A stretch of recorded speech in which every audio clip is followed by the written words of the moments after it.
Muy bien, ahora vamos a hablar de un tema que en lo personal me apasiona mucho y es el eje intestino-microbiota-cerebro, también llamado eje intestino-cerebro, pero en estos últimos años se ha incorporado la microbiota, dado el papel central en realidad que la microbiota tiene en esta comunicación del intestino-cerebro. Este eje intestino-cerebro se ha estado investigando más intensamente estos últimos años en salud y se ha visto que tiene repercusiones prácticamente en todas las enfermedades porque es un eje muy importante y están implicados muchos sistemas y repercute prácticamente en todos los sistemas del cuerpo.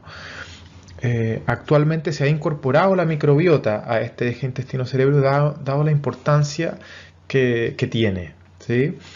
El eje intestino-cerebro en rigor involucra a todos estos sistemas, que es el sistema nervioso central, el sistema neuroendocrino o endocrino, el sistema inmune, las ramas simpáticas y parasimpáticas del sistema nervioso autónomo, estas ramas que hemos visto antes que nos hacen activarnos, relajarnos, están implicadas, como podemos ver, en la comunicación intestino-cerebro. También el sistema nervioso entérico, que es el sistema nervioso propio que tiene el intestino. La microbiota como tal, ¿sí? Está, si bien no es considerado en la actualidad un órgano o un sistema, pero yo creo que estamos en el camino de eso. Y bueno, estos componentes o estos sistemas interactúan en una compleja red bidireccional, ¿sí? Aferente y eferente, es decir, que esta información tiende a subir y a bajar, va desde el cerebro hacia el intestino y desde el intestino hacia el cerebro. Es bastante compleja, como podemos ver, están muchos sistemas involucrados y vamos a ver ahora la forma de comunicarse que tienen este eje intestino-cerebro. Primero vamos a ver lo que es la microbiota intestinal, ¿sí? Como dije antes, ahora se ha puesto la microbiota al medio del intestino-cerebro, dada la importancia que tiene en estos dos grandes sistemas. Podríamos definir la microbiota intestinal como la comunidad de microorganismos vivos residentes en el tubo digestivo. ¿Sí? Este conjunto de microorganismos está en el centro de operaciones del eje intestino-cerebro. Está al medio, ahí dirigiendo la orquesta entre el intestino y el cerebro. La calidad de la microbiota va a influir directamente sobre todos los otros sistemas. Por eso que ahora se ha incorporado en el nombre a este eje, dado la importancia, como decía, que tiene. Se ha pensado que en realidad ya no somos nosotros un solo organismo, sino que somos un superorganismo, ¿sí? Y se nos ha incitado, digamos, desde la ciencia a definirnos también de esa manera. El año 2008 la revista Nature ha defendido que de alguna manera nos llamemos nosotros en vez de yo, porque aproximadamente el 90% de nuestras células y nuestros genes de nuestros superorganismos son microorganismos específicamente. Y esto, bueno, el desarrollo de la bioinformática con el estudio de la microbiota ha permitido percibirnos como portadores de billones y billones de estos microorganismos comensales. Estos no solo son bacterias, sino que también son virus, protozoos, hongos, arqueas, viven en la piel. Hemos hablado de la microbiota intestinal, pero también existe microbiota en toda la piel, en el tracto respiratorio, el digestivo, urinario, reproductivo. Pero el más denso y el más importante es el intestinal. Tiene entre aproximadamente 300 y 3.000 especies, superando en número a las células humanas y con 200 veces la información genética. Esto es impresionante realmente lo que se ha ido investigando este último tiempo y las noticias que nos han ido llegando de esto es realmente impresionante y cambia toda la manera de percibirnos a nosotros mismos y de percibir nuestra salud también.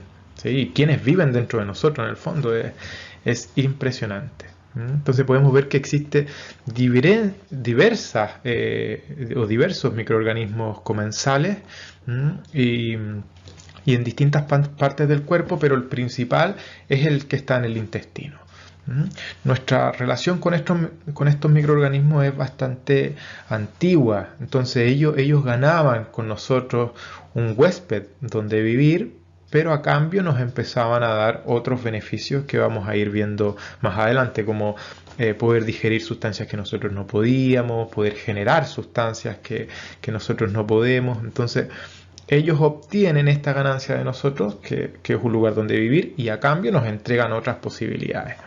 Es una relación muy antigua en términos de la historia del hombre. ¿Cómo se comunica el intestino con el cerebro? Esto puede ser un poquito más denso, ¿sí? A ver, tenemos 3 vías de comunicación principales, ¿sí? La principal es la que se llama la neural, o es vía el nervio vago. Este nervio que hemos visto que es importante porque está implicado entre otras cosas entre la activación fisiológica, la relajación, y repercute en muchos órganos del cuerpo también, ¿sí? Y se conecta directamente con el intestino también, el sistema nervioso entérico, que es el sistema nervioso del intestino, y esta información de nuevo sube y baja del intestino hacia el cerebro. Pero esta vía neural o del nervio vago es la principal vía de comunicación entre el intestino y la microbiota y el cerebro, a través del nervio vago. Esa es la primera. En segundo lugar tenemos vía sistema circulatorio, ¿sí? O lo que se llama también neuroendocrino. Y aquí tenemos lo que son las neurohormonas.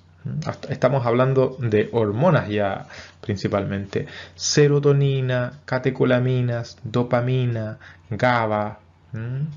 Sí, muchas de estas se generan en el intestino y repercuten de alguna manera en el resto del cuerpo. ¿Sí? Se liberan desde las células neuroendocrinas del intestino, o enterocromafinas también se le llaman, y actúan directa e indirectamente en cómo nos comportamos.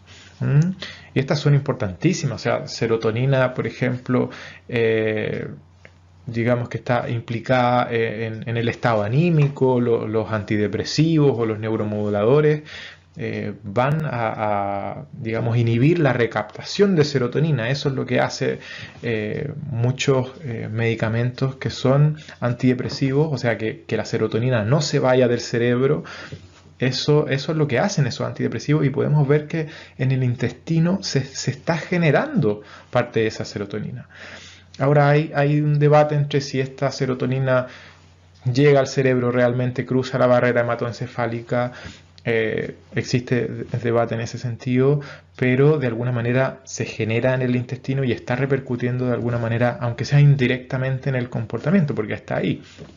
El GABA, por ejemplo, que es el neurotransmisor inhibitorio principal que tenemos los seres humanos, que nos hace estar tranquilos, estar relajados. Una persona muy ansiosa, muy estresada, puede ser que tenga baja cantidad de GABA. Por ejemplo, este GABA es importantísimo y se libera en el intestino, ¿sí? Tenemos también los ácidos grasos de cadena corta, en esta misma parte del sistema circulatorio o endocrina, que son importantísimos. Estos ácidos de cadena corta son el propionato, el butirato y el acetato, ¿sí? Y van a tener grandes implicancias también en estas otras hormonas, y estos pueden también atravesar la barrera hematoencefálica y llegar al hipotálamo, donde regulan estos niveles de GABA, glutamato, glutamina. Entonces son importantísimos estos ácidos grasos de cadena corta. También tenemos, como veíamos anteriormente, este eje, ¿no es cierto? El eje HPA o HHA.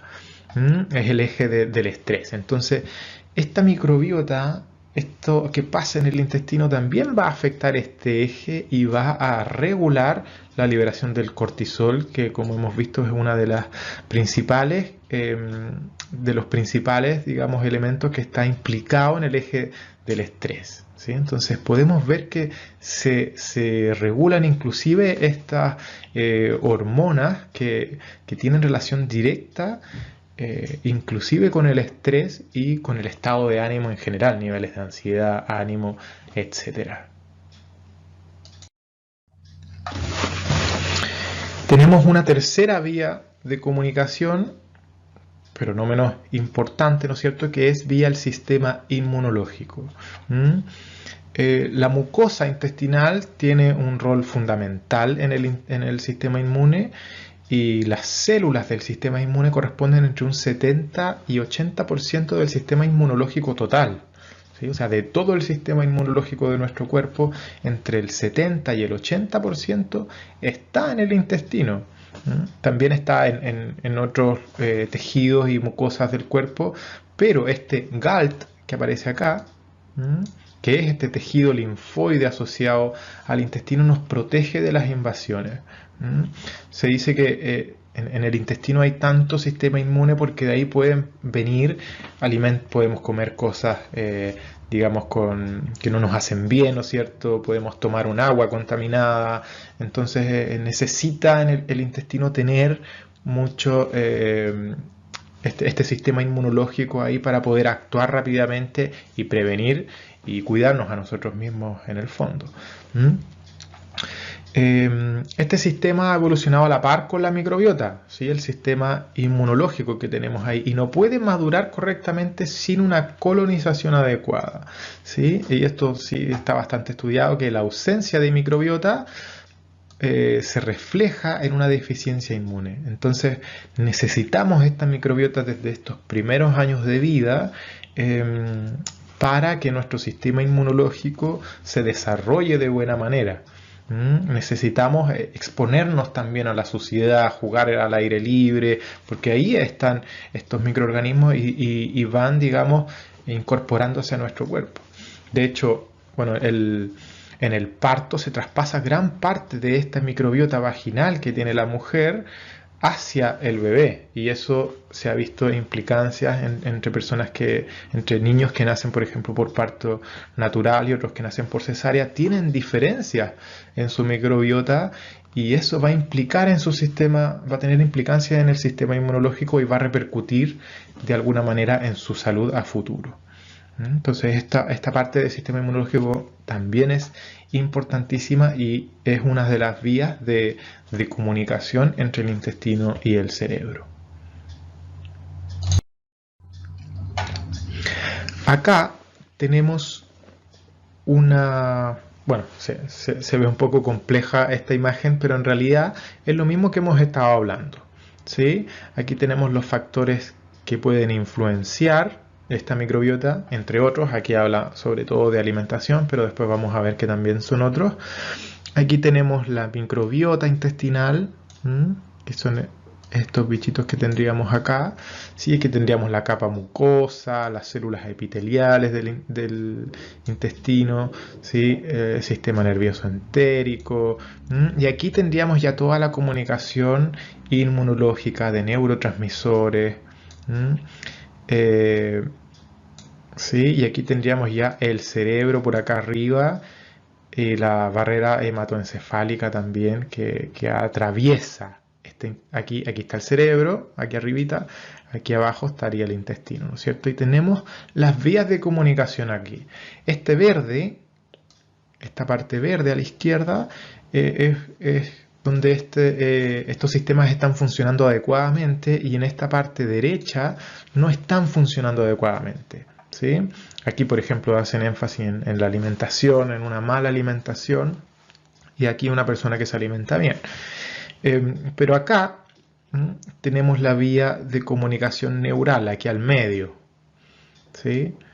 Donde también están implicadas estas neurohormonas que hemos hablado, ¿sí? Pero está este nervio vago, esta vía simpática, se va a regular este nervio y estas vías de activación y relajación mediante la comunicación entre el intestino y el cerebro y la calidad de la microbiota y la mucosa intestinal, etc. Aquí tenemos la primera vía de comunicación, que es el nervio vago. Aquí tenemos la neurohormonal o la neuroendocrina, el eje HPA o HHA, que aquí no está funcionando bien, adecuadamente en esta parte que tenemos roja acá. Y aquí tenemos la vía inmune, donde por ejemplo se liberan citoquinas inflamatorias que hace que se inflame el cuerpo. Se inflame el cuerpo. Y también no hay una cantidad suficiente de ácidos grasos de cadena corta porque la microbiota intestinal no está funcionando bien, está afectada la mucosa del intestino, está afectada las células epiteliales que vamos a ver después. Entonces no está funcionando bien estos ejes y se repercute aquí vía sistema inmunológico, vía eje HHA y vía nervio vago. Están las tres afectadas. Aquí está funcionando bien. Está funcionando bien nuestro sistema inmune, está funcionando bien estas hormonas y está funcionando bien la comunicación vía nervio vago, ¿sí? Y esto tiene repercusiones porque hace que se generen buenas cantidades adecuadas de estas hormonas, que se genere este BDNF que va a repercutir a nivel cerebral, ¿sí? Protegiendo nuestro cerebro, esas conexiones neuronales, esas sinapsis, y va a ser incluso neurogénesis, que se generen nuevas conexiones y neuronas. En cambio acá, al lado derecho, tenemos neuroinflamación y neurodegeneración. Va a afectar inclusive el funcionamiento del cerebro, ¿sí? Se van a activar estas microglias, ¿sí? O células gliales, que son las células del sistema nervioso central, que hacen que, digamos, las células inmunológicas, o sea, que defienden frente a ante las amenazas que pueda tener el cerebro. Entonces empiezan estas células a recortar sinapsis, a hacer lo que se llama la poda neuronal, que puede estar implicada en esta neurodegeneración, ¿sí? Entonces puede ser la base también de algunos trastornos neurodegenerativos, porque se activa estas células de defensa a nivel cerebral y empiezan a cortar esta sinapsis, empiezan a afectar este funcionamiento a nivel neurológico. Entonces podemos ver que esta implicancia es sumamente importante.